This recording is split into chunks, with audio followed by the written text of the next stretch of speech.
ഇന്നലെ എനിക്കൊരു പേഷ്യൻ്റ് വന്നു, ഒരു 4 years ഉള്ള ഒരു ആൺകുട്ടി. കുട്ടി ഛർദ്ദിച്ചതിൽ വേംസ് ഉണ്ടായിരുന്നു എന്നാണ് പറഞ്ഞത്. അപ്പം അവരെന്നിട്ട് എനിക്കൊരു ഫോട്ടോയും കാണിച്ചു തന്നു.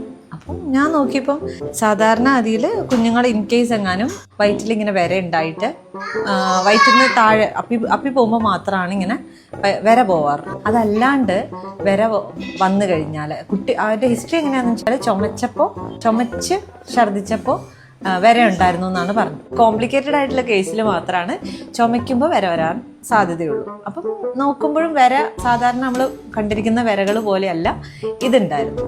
പിന്നെ അത് കഴിഞ്ഞ് ഗൂഗിൾ ലെൻസ് നോക്കിയപ്പോഴാണ് സംഭവം മനസ്സിലായത്. മഴക്കാലത്ത് കാണപ്പെടുന്ന ഒരു വേമായിരുന്നു, ഫ്ലാറ്റ് ഹെഡ് വേമോ അങ്ങനെ എന്തോ പറഞ്ഞിട്ടുള്ള സാധനമാണ് നോക്കിയത്. അവർ തെറ്റിദ്ധരിച്ചു, വര അതിൽ കൂടെ പോയതായിരുന്നു. അപ്പോൾ അവർ നോക്കുമ്പോൾ കുഞ്ഞ് ഛർദ്ദിക്കുകയും ചെയ്തു, വര അവിടെ കിടക്കുന്നുണ്ട്, വേം അവിടെ കിടക്കുന്നുണ്ട്. അപ്പോൾ അവർ ഓർത്തത് കുഞ്ഞ് ഛർദ്ദിച്ചപ്പോൾ ഉണ്ടായ വേമായിരിക്കും എന്നാണ് ഓർത്തത്. അപ്പം അങ്ങനെ ഒരു തെറ്റിദ്ധാരണയുടെ പുറത്താണ് അവരും പാനിക്കായി. അപ്പോൾ നോക്കിയപ്പോൾ ഗൂഗിൾ ലെൻസ് എല്ലാം ശരിയാക്കി തന്നു.